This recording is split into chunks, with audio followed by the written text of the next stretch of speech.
Oi, vamos para mais uma história. A história de Moisés em quadrinhos, da Casa Publicadora Brasileira, contada ou escrita por Sueli Ferreira de Oliveira e Marcos de Benedito, ilustrada por Andrei Vieira. Essa história aqui fala que Moisés, que apenas parecia ser o filho mais novo de uma família de escravos, tinha um plano já nas mãos de Deus para libertar o povo do Egito e levá-los para uma nova terra. E aqui nessa história em quadrinhos você vai conhecer muitas coisas interessantes. Olha que imagens! Eu gosto muito de história em quadrinhos. Você também? Então, olhem só, que legal! Você pode estar adquirindo esse livro pela Casa Publicadora ou comprando na livraria da loja Novo Tempo História, ok? Mas vamos ver aqui o que nos conta essa história. Cerca de 3.500 anos atrás, no Egito, começava a 18ª dinastia de faraós. Nessa época, os israelitas eram escravos dos egípcios, então nasceu ali um garoto especial. O seu pai Arão e a sua mãe Joquebede eram da tribo de Levi. Aborrecido com o aumento dos israelitas, o faraó decretou que todos os meninos fossem mortos logo que nascessem. Para proteger o seu filho desse destino tão cruel, a mamãe Joquebede preparou um cestinho de junco, pôs o seu bebê ali e colocou esse cestinho no rio Nilo. Enquanto o cestinho era levado pelas águas, Miriam, a irmã daquele bebê, o acompanhava à distância para ver o que aconteceria a seu irmão. Eles estavam cada vez mais próximos do palácio da filha de Faraó. De repente, o que acontece? Aqui, uma das servas encontra o cestinho e traz até a princesa. Vamos ler um pedacinho? Diz assim, deixa eu ver, acho que eu viro aqui, ó. Veja, Alteza, é um bebê. E a Miriam tá lá, escondidinha. Um bebê? O que um bebê estaria fazendo boiando dentro de um cesto em pleno rio Nilo? A princesa fala. Deve ser um dos filhos dos hebreus, pobrezinho.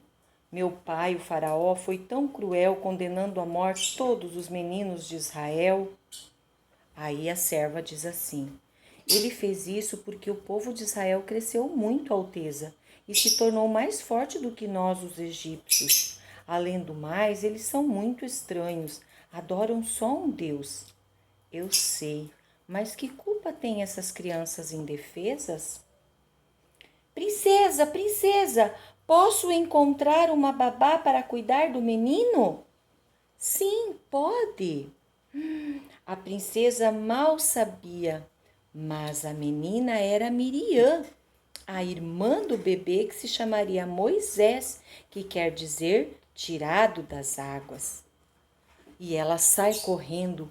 Mãe, o Senhor nosso Deus nos ajudou mais do que poderíamos imaginar. A filha do faraó achou o cesto. Oh, não! O meu filho, ele vai morrer. Aí ela começa a chorar e a Miriam fala assim: não, mãe, pelo contrário, parece que ela gostou muito dele. Ela me pediu para encontrar uma babá. Vamos lá falar com ela? Miriam e a mãe foram então falar com a princesa e receber o menino Moisés para que cuidasse dele.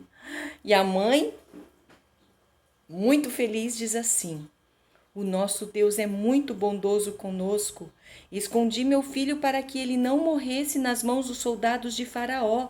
E agora ele voltou de novo para os meus braços em segurança. Louvado seja Deus! Olha que interessante.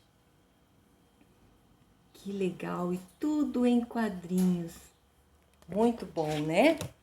E aí continua a história, que aqui a mamãe ensina tudo para ele sobre Deus. Quando ele vai para o palácio, ele começa a aprender tudo: ler, escrever, matemática, português, geometria, contagem, tudo sobre eles. E daí, quando eles falam sobre deuses, Moisés permanece firme, porque ele conheceu sobre o Deus verdadeiro. Mas ele não admitia ver o sofrimento do seu povo. E ele fala que quando ele crescer, ele vai fazer alguma coisa. E nesse pensamento, quando ele cresce, ele realmente faz. Ele acaba matando um egípcio. E um israelita vê aquilo e acaba espalhando. E o rei fica sabendo e persegue. Ele precisa fugir para o deserto. E fugindo, ele encontra a família de Jetro, se casa com uma das filhas, fica cuidando do rebanho de ovelhas, morando lá por 40 anos. E nesse período, Deus chama ele para ir de novo para o Egito e libertar o povo de lá. Só que já o rei que o queria matar já morreu. E ele, sem saber como, recebe todas as instruções de Deus e vai. Vai com seu irmão Arão para o Egito e lá apresentam todas as propostas que Deus tinha. Tem o período das 10 pragas, né? A última praga era a morte dos primogênitos. Tem a praga das moscas, tem a praga das feridas, a praga da água em sangue, a praga da noite do dia escuro, a praga dos gafanhotos. Daí quando chega na última praga, que é a morte dos primogênitos, realmente nesse período Faraó liberta o povo. E aí eles saem, tudo preparado, e eles atravessam o Mar Vermelho em terra seca. Vocês sabem também dessa história, né? Passam entre meio de 2 paredões de água paradinha, né? E terra sequinha. Os israelitas, os egípcios vão atrás deles, mas são afundados nas águas logo em seguida. E aí a Miriam, juntamente com as outras mulheres, louvam a Deus, porque Deus não desampara. Moisés faz um cântico. No caminho eles recebem água que sai da rocha, recebem o maná, que é o pão do céu, recebem codornizes, olha aqui a água, o maná, as codornas. O povo reclama, resmunga, Moisés está cansado, é muita gente, eles precisam lutar com os povos inimigos, porque eles estão em busca da terra de Canaã, né? Deus pede para Moisés subir até o morro, o monte, para pegar as tábuas dos 10 mandamentos que Deus escreveu com o seu próprio dedo. Olha que legal, ó. Deus escreveu os 10 mandamentos, certo? E muitas coisas acontecem ali. Tem um momento que ele pede para ver a Deus e Deus aparece para ele de costas, porque se alguém vê Deus, morre, né? Pela glória e o poder deste Deus. Chega um momento que Deus pede para construir um templo onde ele vai habitar no meio do povo. Aí Moisés pede para trazer várias coisas de doação, para doar de coração. E eles fazem essa doação, eles doam para Deus. Quer ver qual é a parte que diz aqui, ó? Tragam materiais para a construção da tenda de Deus. Doem conforme aquilo que o coração de vocês desejar. Então a gente precisa sempre ter um coração de amor, de doação, né? E conta toda a história.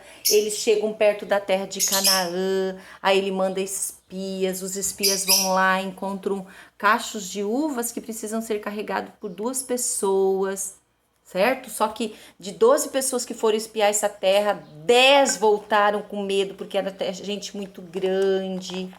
Mas enfim, esse livro tem coisas maravilhosas e finaliza aqui dizendo, quer ver, ó, que Moisés não pôde entrar nessa terra, porque no momento que Deus falou para ele falar com a rocha para liberar água, Moisés estava tão nervoso com o povo que ele pegou o seu cajado e bateu na rocha. Em vez de falar com a rocha, Moisés bateu. E isso foi uma desobediência para com Deus. Então Deus não permitiu que ele entrasse, certo? E ele visualizou, aqui diz assim, ó. Ele se despediu do povo, subiu ao monte Pisga, e Deus fala com ele: veja, Moisés, essa é a terra que eu prometi aos seus antepassados. Muitos não entraram e nem você. Moisés ficou maravilhado. Ele viu mais do que toda a terra de Canaã.